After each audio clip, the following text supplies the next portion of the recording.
today we're going to look at hand path backswing, hand path downswing, and hand path follow through.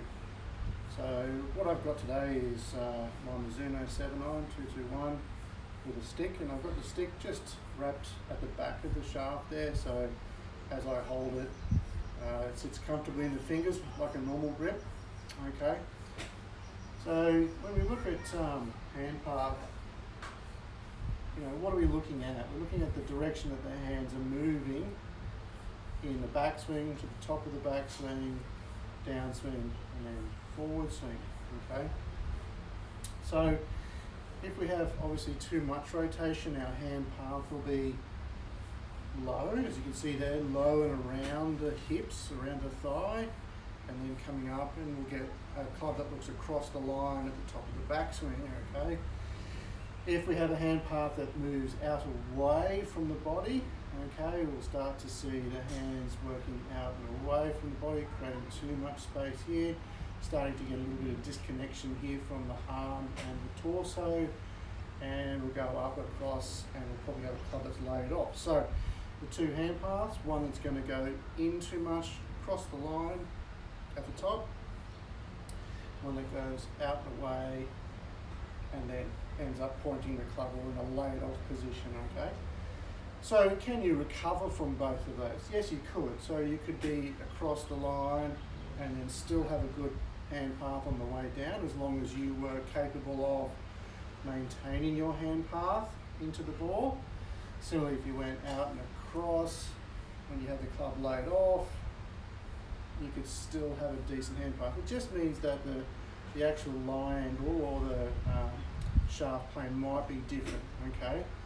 So what could you do to make sure that working on your hand path? So one would be to try to keep the early connection here in the left armpit. Okay, so as you took the club away, all right, you'd have that connection still there, and you weren't trying to, turn the forearms around too much, or turn the wrists down too early, or open them up too much. Okay, what you want to try to do is have a fairly basic movement here, with some chest rotation or torso rotation, shoulder rotation, whichever you like to refer to.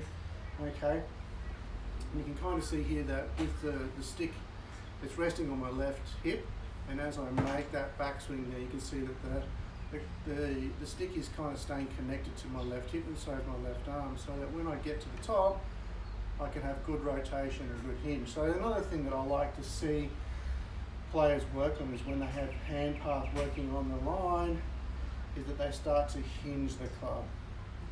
All right, start hinging the club. So not rolling it and not turning it under and having the club head too far outside the line. On plane, start to hinge. So you can start to see there, that's a little bit steep with the shaft, which I don't mind at this point. So if it's pointing down, probably somewhere between me and the golf ball is pretty good, and gets up to the top. And then when we start our downswing, or in that transition phase, we'll start to use our hips. Now, shoulders play a fairly big part in your hand path. Okay, so if I get here to the top of the backswing in a good position, and I start to rotate too early, well, obviously that's going to affect my hand path. My hand path's going to go outwards. All right. So in the downswing, if we work a hip bump in the downswing with a little bit of a squat in that feeling, okay, your hands will generally work down and towards the target, all right, or down towards the ball and then through towards the target. So looking at it from the other side, down, hip bump down, and there's your hand path. So it'll go around your body and back up again. Okay, so when you're practicing working on this, good idea to have that stick there so that you can keep your connection working.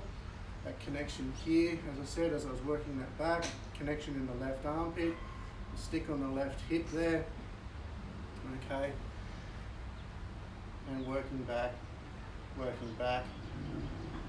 upwards over the right shoulder, upwards over the right shoulder, and back down again. This point here, okay, you want to have your shaft parallel with the ground, parallel with your target line, and then you can continue your rotation and your shift forward in your balance through the ball. Okay, so just be careful when you, maybe even you're videoing your own swing, that you don't have hands working away and around, okay, because that can happen. And then we lose our posture, okay, we lose shoulder tilt, so we don't want to lose our shoulder tilt that we started with, okay, we want to maintain our shoulder tilt with our hands working up, all right. Similarly, we don't want to start to go down too much and then create too much vertical, and the hands won't be in a good position either, all right. So be careful when you're working on your backswing and the early takeaway to the top of the backswing. To make this video, I've turned the camera around so it's like a mirror, so I can watch my own backswing, making sure my hand path is pretty good. Alright, so hopefully you've learned something from that today. The takeaway is that you could use the stick to help you with your backswing hand path.